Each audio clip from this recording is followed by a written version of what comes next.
Автобусы предназначены для эксплуатации в различных дорожных условиях. Школьники нашей страны смогут комфортно передвигаться из учебного заведения на различные мероприятия или домой. Такой значимый подарок был передан Советом Краснодарского регионального отделения общественного движения «Россия молодая». Первая партия из 20 автобусов была доставлена еще 11 февраля.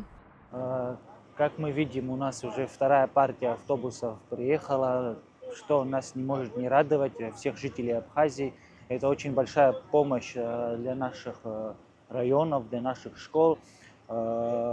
Потребность в автобусах была, и вот постепенно эту потребность правительство Абхазии покрывает, то есть и мы очень рады, то есть это вторая партия от Краснодарского края, как мы видим, российское правительство передало нам, то есть и сегодня эти автобусы будут переданы районам, где также будут в последующем переданы школам.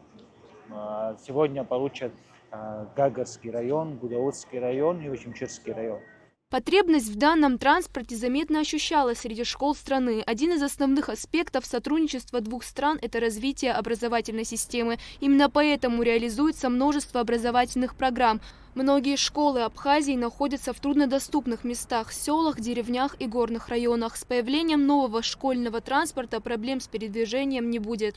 Дорогие друзья, для меня очень отрадно принимать участие в таком добром деле передачи в дар Республики Абхазия со стороны Российской Федерации этих замечательных автобусов для детей.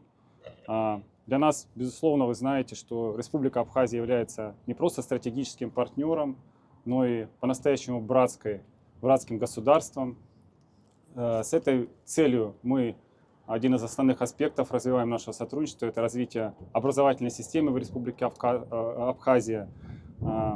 Именно поэтому мы здесь реализуем множество образовательных программ, олимпиад, конкурсов для молодежи. Многие ребята с Абхазии потом становятся успешными выпускниками престижных российских вузов.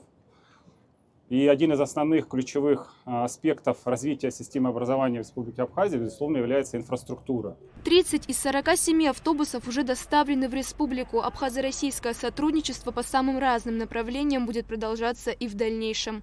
Ульяна Рожкова, Лилиан Маршан, Абхазское телевидение.